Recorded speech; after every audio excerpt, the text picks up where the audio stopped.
Hello friends, कसे आहात तुम्ही? आय होप तुम्ही सगळे सुखी आणि स्वस्त असाल. तर फ्रेंड्स, आजचा हा व्हिडिओ जो आहे तो आजचाच आहे नेमका. आजच मी हा व्हिडिओ बनवलेला आहे आणि आजच हा व्हिडिओ एडिट करून अपलोड करणार आहे. त्यामुळे ना आजचा ब्लॉग जो आहे तो थोडासा उशिरा येईल. पण मी काल काहीच व्हिडिओ वगैरे बनवला नव्हता त्यामुळं.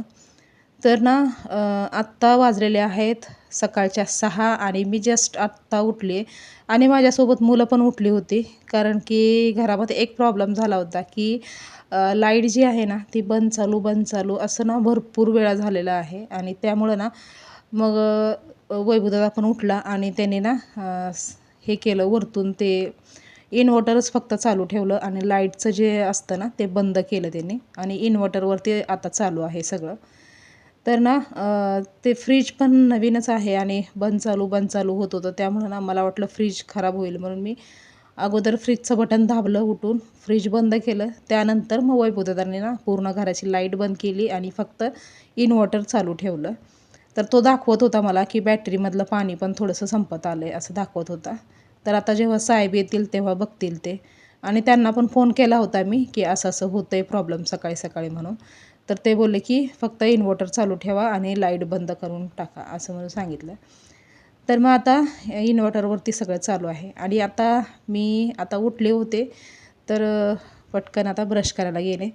तर एवढं हे झालं की वैभवदादा, अण्णाताई हे उशिरा उठणारे. तर आज ते सुद्धा म्हणजे लवकर उठले कारण की लाईटचा प्रॉब्लेम झाला होता म्हणून. तर आता मी उठले आणि पटकन आता ब्रश वगैरे करते आणि फ्रेश होते. त्यानंतर मग फ्रेश झाल्याच्यानंतर मी आली होती किचनमध्ये. तर किचनमधली बाल्कनी उघडली की बाहेर फ्रेश वातावरण होतं आणि आज ना काही थंडी वगैरे जास्ती नव्हती. म्हणजे कधी एखाद्या दिवशी एकदम जास्ती कडाक्याची थंडी असते आणि कधी-कधी थोडीशी कमी थंडी असते असं होतं. तर आज ना एवढी फारशी थंडी नव्हती, कमी होती. त्यामुळं ना थोड्या वेळ मी उभी होते इथे आणि फ्रेश वातावरणात थोड्या वेळ उभं राहिलं ना तर बरं वाटतं. आणि आज काही घाई गडबड वगैरे नव्हती. साहेबांचा डब्बा वगैरे नव्हता. त्यामुळं एकतर उठायला उशीर केला आणि त्यानंतर पण कामं सगळी हळूहळू चालू होती माझी. तर आता थोड्या वेळ उभं राहिले आणि वैभवदादाला पण सांगितलं की जा खाली जाऊन गार्डनमध्ये फेऱ्या मार. पण नंतर माझ्या लक्षात आलं की नको, आजकालचं हे वातावरण खराब आहे त्यामुळं ते बिबट्या वगैरे फिरतो इकडे तिकडे त्यामुळं नको बाबा म्हणलं. बस घरातच म्हणून मग त्याला घरातच बसवलं. आणि त्यानंतर मग आत्ता इथे आली आहे मी किचनमध्ये आणि आता इथे मी कॉफी बनवत होते. तर कपामध्ये ना कॉफी टाकायची आणि दूध आणि साखर ते गरम करत होते. ते उकळलं की मग कॉफीमध्ये मिक्स करायचं. हे बघा, कॉफी पावडर थोडीशी राहिली होती तर मी ते कपामध्ये टाकून घेतली. तोपर्यंत दूध आणि साखर उकळलं होतं. त्यानंतर मी कॉफी बनवली आणि थोड्या वेळ मग कॉफी पिली. त्यानंतर मग बरीचशी कामं केली मी. अंघोळ केली. त्यानंतर चपात्याचं पीठ मळून ठेवलं. अनूताईने भाजीसाठी कांदा, टोमॅटो कट करून दिला आणि आता मी वैभवदादासाठी अंघोळीला पाणी ठेवलं होतं. तर ते पाणी गरम झालं होतं. तर त्याला पाणी उतरावून दिलं आणि त्यानंतर आता पटकन मी भाजीची तयारी करत आहे. आणि वैभवदादा आणि त्याचे शाळेचे मित्र वगैरे ना आजकाल त्यांनी एक फिक्स टायमिंग ठेवलेलं आहे इथे भेटायचं आणि सगळेजण मिळून सोबतच शाळेमध्ये जायचं असं. कारण की हे भयंकर वातावरण चालू आहे त्यामुळं मुलं जी आहेत ती सगळे एकत्र मिळून जातात शाळेमध्ये आणि येताना पण तसंच येतात. तर आता इथे मी भाजी बनवणार आहे सोयाबीनची. तर बरेच दिवस झालं सोयाबीनची भाजी बनवली नव्हती. त्यामुळं मग आज फायनली सोयाबीनची भाजी बनवत आहे. तर त्यासाठी मी इथे सोयाबीन ना गरम पाण्यामध्ये भिजायला घातलं होतं. त्यानंतर ते 2-3 वेळा पाण्याने स्वच्छ धुतलं आणि आता हे सोयाबीन पिळून घट्ट असं मी एका ताटामध्ये काढून घेते आणि नंतर त्याला फोडणी देते. तर सोयाबीनला फोडणी देण्यासाठी इथे मी कढई ठेवलेली आहे. त्यामध्ये ऑइल टाकलं. त्यानंतर 2 मीडियम साईजचे कांदे घेतले होते. ते बारीक चिरून याच्यामध्ये टाकले आणि कांदे फ्राय करून घेतले. आणि कांदे लवकर फ्राय व्हावे त्यासाठी मी त्याच्यामध्ये टाकलं चवीपुरतं मीठ आणि चवीपुरतं मीठ टाकले की थोड्या वेळ हे केलं फ्राय केलं की लगेच ते फ्राय होतात कांदे. आणि त्यानंतर मग मी याच्यामध्ये टाकणार आहे टोमॅटो बारीक चिरलेला. एक मीडियम साईजचा टोमॅटो होता आणि टोमॅटो पण हलका फ्राय झाला की त्यानंतर त्याच्यामध्ये ॲड केलं अद्रक लसणाची पेस्ट अर्धा चमचा. तर पेस्ट पण सगळं व्यवस्थित मिसळून घेतली, त्याला पण फ्राय केलं आणि त्यानंतर टाकला पावडरचे मसाले तर हा घरगुती काळा मसाला आहे, तो इथे 1.5 चमचा टाकला आहे मी, मोठा चमचा होता त्याच्याने 1.5 चमचे टाकले. त्यानंतर धना पावडर, जिरा पावडर आणि हळद पावडर अर्धा चमचा टाकली. आणि आता हे सगळं व्यवस्थित असं मिक्स करून घ्यायचं. आणि त्यानंतर जे पिळून ठेवलेले सोयाबीन आहेत ते सोयाबीन याच्यामध्ये ॲड करायचे.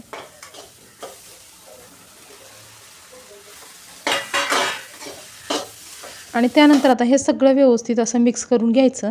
आणि त्याच्यानंतर त्याच्यामध्ये टाकायचं थोडंसं पाणी.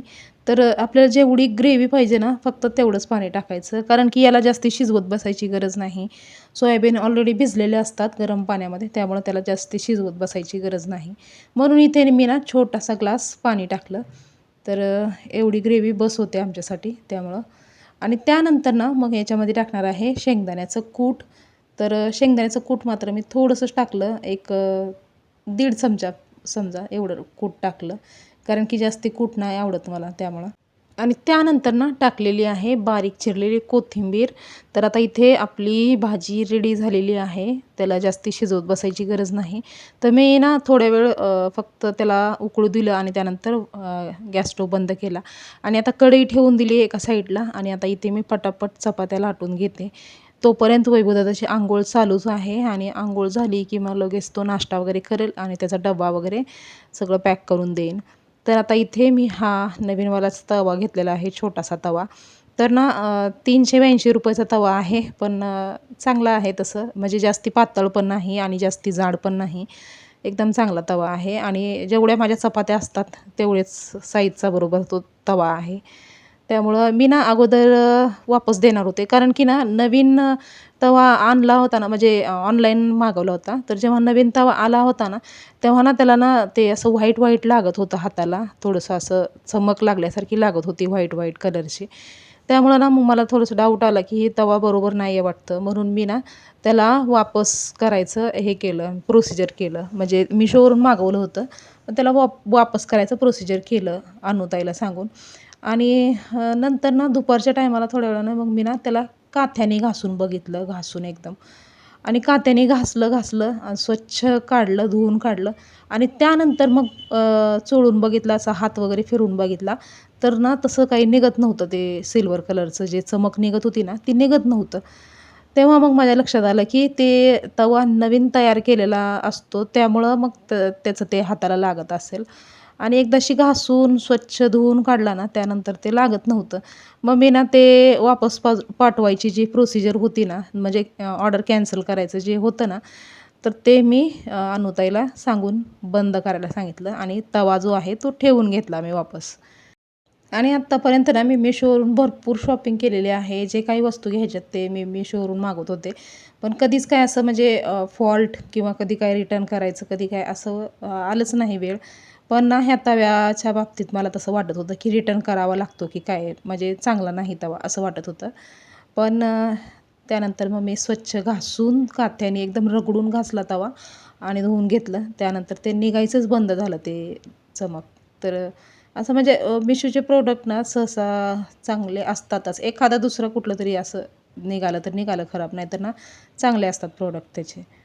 तर आता इथे वैभवदादासाठी मी नाश्ता पण दिला, भाजी, चपाती आणि चहा. त्याला चहा चपाती आवडते, पण मी त्याच्यासोबत भाजी पण दिली. त्याला अगोदर बोलले की भाजी खा आणि त्यानंतर मग जर नाही आवडलं तर मग चहा चपाती खा असं सांगितलं. तर आता त्याचा चालू आहे नाश्ता आणि तोपर्यंत इथे मी त्याचा टिफिन पॅक करून घेते. आणि इथे ना डब्बा जो आहे तो स्टीलचा होता आणि स्टीलच्या डब्यामध्ये भाजी पॅक केली. पण भाजीमध्ये ना थोडीशी ग्रेव्ही होती ना, तर मग सांडायची भीती होती. मग आणि पुस्तकाला वगैरे काय वह्याला वगैरे त्याच्या लागलं तर मग ते लागायची भीती होती. म्हणून मी त्याला ना रॅप केलं व्यवस्थित, असं 2 वेळा रॅप केलं आणि नंतर पॅक करून दिला त्याला डबा. तर वैभवदादा आता चालला आहे त्याच्या शाळेमध्ये. तरी ते बाल्कनीत उभारलं ना तर लांबपर्यंत दिसतं, म्हणजे शाळेत जवळजवळ पोहोचेपर्यंत दिसत असतो तो. त्यामुळं मी जेव्हा पण तो जातो तेव्हा मी पटकन बाल्कनीत जाऊन उभं राहते आणि जोपर्यंत तो दिसतो तोपर्यंत तिथे मीच थांबते बाल्कनीमध्येच. आणि त्यानंतर ना मी येऊन बसले. तर इथे ना मला चहा प्यायचा होता, पण किती वेळ झाला चहा प्यायला भेटत नव्हता. तर मी ते आता चपात्या करत करत चहा घ्यायला हे केलं. चहा घेतला, पण ते पिणं झालंच नाही मला. तर अनुताईला पण भूक लागली होती, त्यामुळं पटकन अनुताईसाठी पण एक प्लेट तयार केलं पटकन. चपात्या म्हणजे अगोदर मी वैभवदादा पोत्यास फक्त चपात्या केल्या होत्या, त्यानंतर मग आता अनुताईसाठी पण पटकन करून घ्यावं म्हणलं आणि 2-3 चपात्या फक्त बाकी होत्या करायच्या, तर पटकन सगळ्या करून घ्यावं म्हणून आले. तर आता अनुताईला दिलेला आहे नाश्ता आणि अनुताईचा नाश्ता चालू आहे तोपर्यंत इथे मी बाकीच्या उरलेल्या ज्या 2 चपात्या आहेत त्या पटापट करून घेते. आणि कामं करता करता जर बसलं ना, मग ते एकदा बसलं की मग ते बसायलाच हे होतं.